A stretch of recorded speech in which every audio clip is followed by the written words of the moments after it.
Johnny Dollar. Byron Kay, Intercoastal Maritime and Life. Why? How are things in dear old Boston? Here in Boston, fine.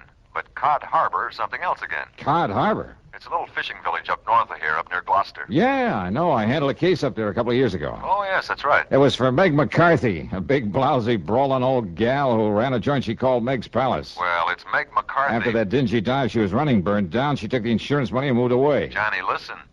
It was Meg McCarthy who called me. Oh? Yes. Insisted that I have you go up there and see her right away.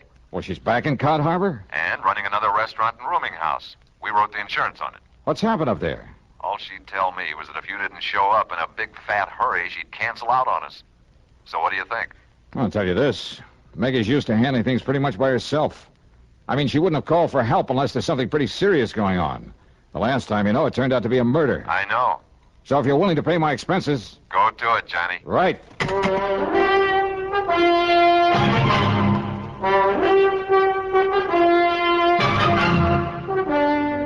CBS Radio brings you Bob Bailey in the exciting adventures of the man with the action-packed expense account, America's fabulous freelance insurance investigator. Yours truly, Johnny Dollar.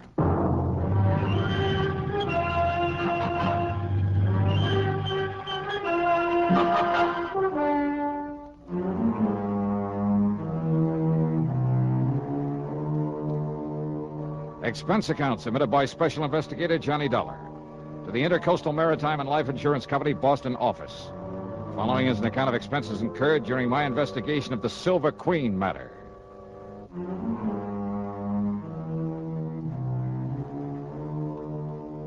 Cod Harbor is on the coast up near the famous old town of Gloucester, Mass. Transportation facilities are practically nil, so I decided to go up there in my own car. Item one on the old expense account then is $4.95 for gas, and having got an early start, I arrived there shortly after noon. Yeah, it's quite a colorful spot, Cod Harbor, if you could somehow manage to lose your sense of smell. Or maybe if you were an artist bent on painting a picturesque waterfront. The residential section on a low hill a couple of 100 yards back from the beach consisted of a scattering of weather-beaten shacks.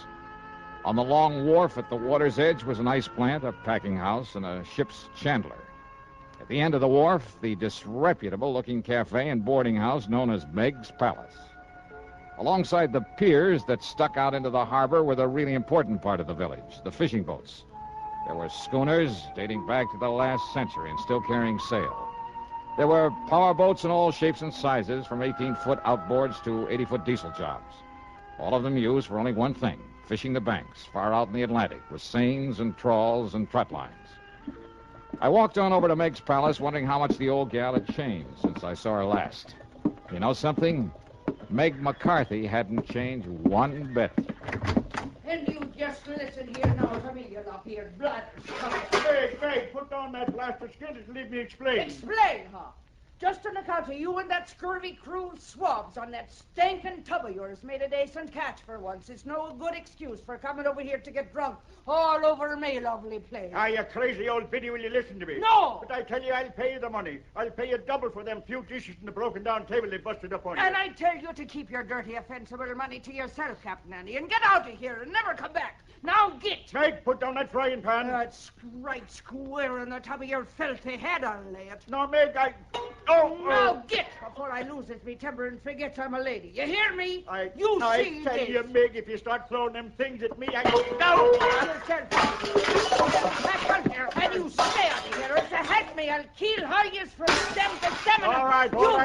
I'm leaving me there as fast as I can. Leave me out of this here now madhouse. Ha! Now maybe we'll have some peace and quiet around here for... Hey. Now who are you standing there in the shadows? Get out!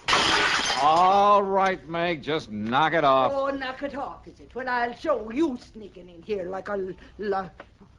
Oh, it's me love, me darling, me sweetheart, me Johnny boy. Yeah, hiya, Meg. Still throwing your weight around, huh? Ah, darling, they're like a brood of crazy, troublesome kids, they are, the men that puts to sea. And I loves every blinking, bloomin', worthless one of them. Oh, you do, huh? Well, of course I do. That's why I makes them toe the mark the way I does. Somebody's got to love 'em and mother 'em and keep 'em in line. Especially Captain Andy. The man who just left? That's the one I mean. Oh, come now. Come sit down and have a cup of this here delicious coffee I just brewed up in the pot. Yeah, sure, why not? It'll put some hair on your chest and build up your strength on a cotty. You'll be needing it. Ah? That is, if that Marty Silver finds out you're up and around these parts. Marty Silver? Sure, and he owns the Silver Queen, that leaky old tub that sits down alongside Pier number 7. But here now, have yourself a cup of this nice, aromatical, hot, strong coffee. Yeah, thanks.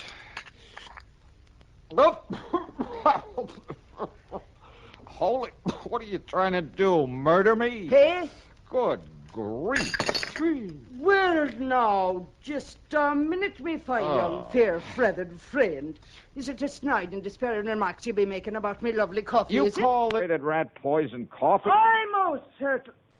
No, just you look here, you hairy-brained young incompetent. No wonder there's trouble up here in Cod Harbor. Oh, is that so? Well, if you think I'm going to let you sit here and make degrading remarks about me cooking... Okay, Meg, okay. Stop waving that coffee pot and settle down. Just you listen, you swab-headed young whisker Forget it, snapper. will you? Pipe down. Quiet, will you? Now, sit down. Yes, darling. All right. Okay. Oh, Johnny. Johnny, you reminds me so of me dear, dead, departed, overbearing husband when you talks up to me like that. Oh, yeah, I'm sure. And I tell you, if I was a few years younger and maybe a mite prettier looking in the face, oh, I tell you, there wouldn't dare another girl so much as set her eyes on to you. Oh, that's true, Johnny. Okay, Meg. But now what about this Marty Silver? Captain Marty Silver, he calls himself. And he sailed in here a few days ago from up to Gloucester, he says, in that tub he calls the Silver Queen. Says he wants to sell the old wreck. Aye, and that he will, Maggie. And who invited you in here again, Captain Andy? There's already 2 or 3 suckers bidding up to buy the old wreck from him. He's pushing them hard to make a sale, he is. Then, Andrew P. Hogginham, you keep them from buying it until Johnny Dollar here gets through his investigation. Investigating? Well, now, where's your manners? Shake hands with him. This here's Mr. Johnny Dollar, me lover boy from way back. Yeah, hiya, Captain. Lover boy? Him? That pasty-faced landlubber like him? Just you mind your manners, Andy, and get out here and don't let none of them boys buy the Silver Queen. Not yet. Now, look here, Meg. Go on with you. Or do I got to throw you out again? Well, whatever you say, Meg. But I warn you, woman, if you're being untrue to me in favor of this here Johnny Dollar... Ain't he handsome, Johnny boy? And we don't make it generally known, but Captain Andy is me very own fiancé. No. Yes, sir. And all this time I thought you only had eyes for me. Oh, well, now, Johnny... Okay. Now just tell me about this Captain Marty Silver. Well, now, listen, darling. If Marty Silver finds out that I sent for you, if he finds out you're here to investigate him... Investigating for what? Come on, Meg, you're beating around the bush. Oh, it's because I hate the word. Because I'm afeard of it. What word? Murder. Oh, well, I can't say that I... What? Yes, Johnny. Murder. And now, Act 2 of yours truly, Johnny Dollar.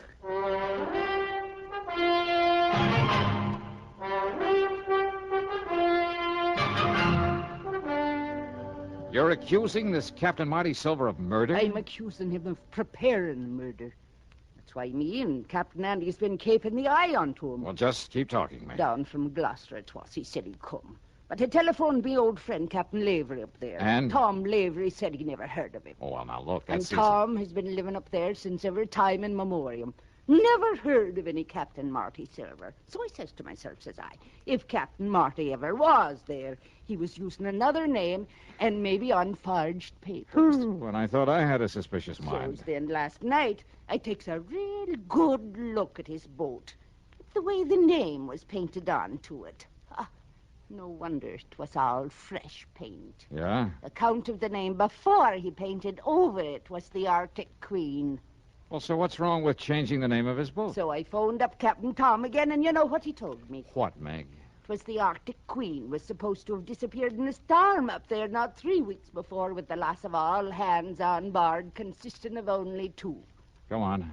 Them two was the skipper and the deckhand by the name of Marty Flagg. So you figure that Marty Flagg and Marty Silver are one and the same. That I do. And that somehow, under cover of the storm, he did away with the skipper of the Arctic Queen. Then he changed the name to Silver Queen and brought her down here to sell her. Dearie, that's exactly what I figured. Well, you could be right. Now, look, if his papers are forged, and that includes the registration on his boat... Oh, many's the time it's been done, Johnny boy, and you knows it. That a phone booth I saw outside the front door? Well, it is, but what for? I'm going to check with the Coast Guard up in Gloucester. They'll know in a minute if they have a registration in the name of... Oh, but now, wait. Yes, dearie. Let's assume that he did kill the skipper of the Arctic Queen. Well, of course he did. Now, you and this Captain Andy think he's going to commit another murder. Yes. Here in Cod Harbor. Yes. Another skipper in order to get his hands on another, a better boat? Oh, lover. All right, then who? Me. What? You? Yes. But why? Because he knows I've been suspicious of him. That I've been keeping tabs on to him.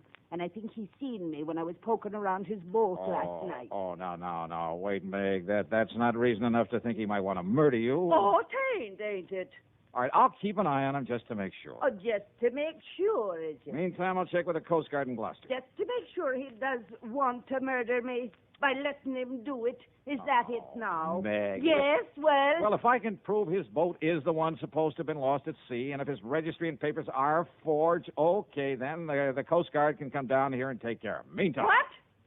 But what about me? Meg, look, I think you're getting all worked up over nothing. My Nevertheless... own lovely life at the stake, and you pass it off. now, You Meg, pass I it didn't- off like I was nothing the more than that. Well, And I thought you was my friend I- and me beneficiary, and that you cared a little about what Listen, might will happen. you please- But no. You like everything else of the male sex that wears the pants. Oh, now, if just a a person minute. don't have a pretty leg or a pretty face full of powder and rouge, and her hair full of peroxide blonde... That's not and true. you... Meg, Oh, will you shut up a minute? Now, if you just let me finish. Yes, Mr. Dollar. I'll shut up me ugly old mouth. I'll smother me grief and me poor old broken heart. Look, listen. So maybe Marty Silvers is suspicious of you. Maybe he is the crook, the killer you think he is. And maybe he will try to get at you. So, look, I'll make sure nothing happens to you and until I can get this other stuff straightened out. Oh, Lord love you, darling. I knew that you wouldn't let down poor old me. Yeah, so why don't you go back in the kitchen and fix me something to eat? Oh, Johnny love, it'll be the finest supper you ever put your teeth in. Good. Only after I've called the Coast Guard, I'll come back here, and I'll make the coffee to go with it. See you later. No, just a minute. Yeah, now what? If you're trying to make some more cracks about me coffee, Johnny Dollar, Meg, put down that I'll platter. put it down all right, you bug-eyed young. Get out of here. Get! Meg, you are a lousy shot. Oh, I am. Am I? Yep. Oh, God love that boy.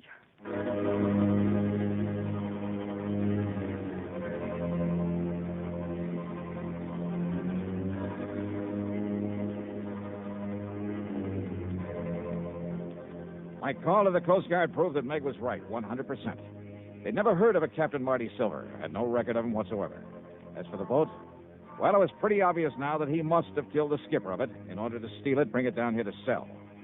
I promised them that I'd do nothing to alarm Silver to scare him away, but that I would keep tabs on him until they could come down here and arrest him. But I had to break that promise because of what happened exactly 2 minutes later. Yeah, right after I hung up that phone.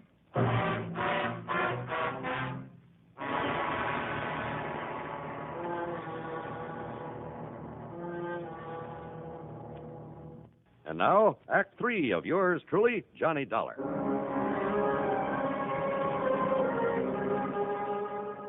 I left the outside phone booth and walked back into Meg's Palace Cafe. It was still cluttered with the pots and pans and crockery that she loved to throw at anyone who happened to disagree with her. In this case, it was Captain Andy and me, her lover boys. I heard a lot of activity off in the kitchen where she'd promised to cook me something to eat, and I hoped she'd hurry because I was hungry. But then I heard a door slam somewhere in the back and footsteps on the boardwalk that I knew led down to the piers. I wondered if she changed her mind about fixing that meal for me. But when I got to the kitchen... Meg, what's happened? What happened here? Oh, Johnny boy. Thank heaven you got here and scared start him away. Who? If he hadn't heard you coming in the front, he would have killed me for sure. Marty Silver. Oh, he must have been hiding away here in the kitchen. He must have heard everything me and you were saying about him. All right, here now. Let me help you up in this chair. It's all right, darling. I think I can make it. But when I get a hold of that... There you are. But I thought Captain Andy said that Silvers was down at the dock trying to sell that boat. Hey, wait, listen. Yes. Stay right here, Meg, while I get in the back of that door. What? What is it, Listen. Out of my way, Dollar. Meg, I just seen Monty Silver coming up. Meg, who done this to you? Marty Silver, Captain. I'll kill him for this. Oh, Meg, me pet, are you all right? Yes, I'm all right. But where was you when Marty Silver come in here and attacked me? Like you told me to. I went back to the dock to keep an eye on him. He was right here in the kitchen. And when I went out to phone the Coast Guard... Oh, Maggie, darling, did he hurt you I bad? told you I'm all right. But if Johnny hadn't come back in here... Oh, I'll kill that dirty Hey, rotten... Captain, you said you saw him leaving here. That I did. Where'd he go? Down to the dock, to the Silver Queen. Well, he may have ideas for taking off, getting away from here. Well, of course, you barnacle-brained pair of... Look, What? look there, out of the window. Yeah, you're right. Of course I'm right. That's the Silver Queen headed out to sea. Come on, Captain Andy, we're going after him. But he's got a start on us, a head start. And with the darkness and night coming on... Well, standing here talking about it won't get us anywhere. Come on.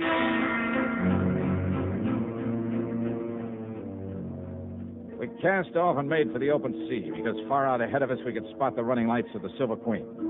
Andy put her on full power, and slowly the lights of Cod Harbor disappeared astern of us. I stood alone up at the bow, staring into the blackness of the night. You keep your eye on those running lights, Johnny.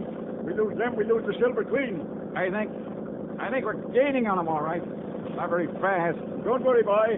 There's nothing out of Cod Harbor can outrun this boat of mine. Anything you can do to give us some more power? No. Oh, yeah. There, maybe it is. Come on back here, Johnny. Take the wheel. All right, you are. You see him?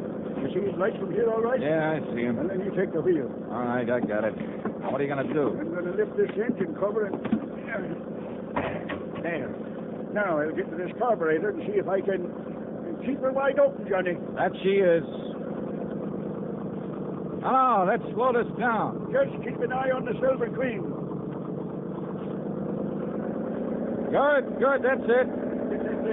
That's the best I can do with it. I'll take the wheel now. You'll get back up forward. Aye, sir.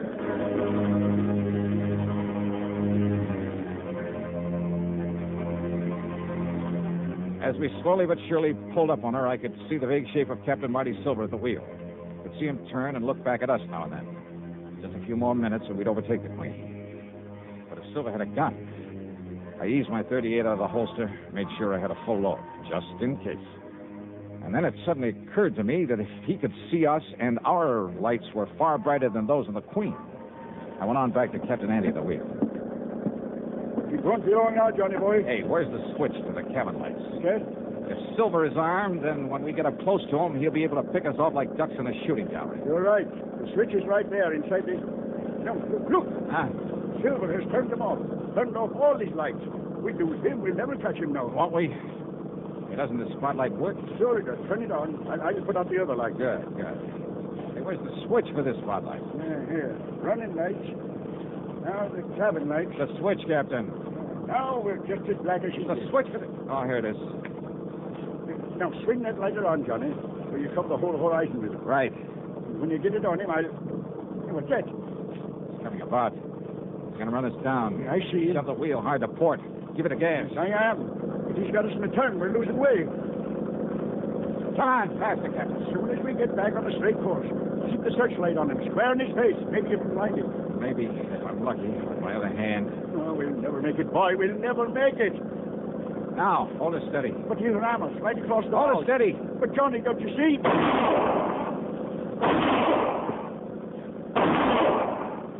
You hit him. He's hurt. Yeah. Now more power, Andy. He's let go of the wheel. Hey, he's reaching for the Andy. gun. Maybe the Queen will well away from us. All right, tell you. Full power. Oh, no, we're too late. Too late.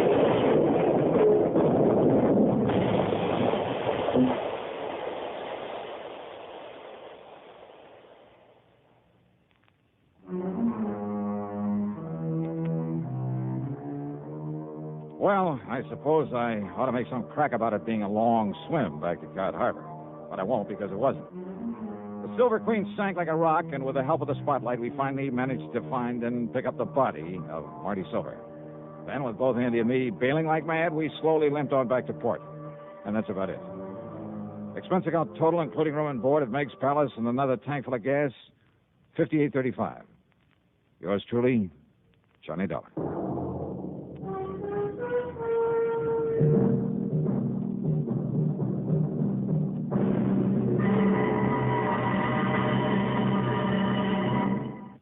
Now, here's our star to tell you about next week's program. Next week, murder. A real weirdie. Because there was no one there to commit it. Join us, won't you? Yours truly, Johnny Dollar.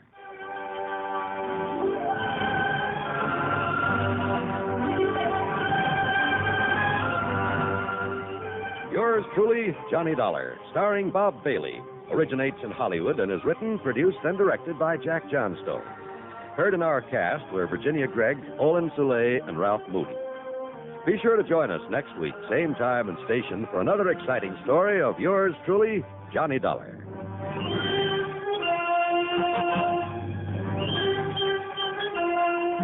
This is John Wald speaking. Johnny Dollar has come to you through the worldwide facilities of the United States Armed Forces Radio and Television Service.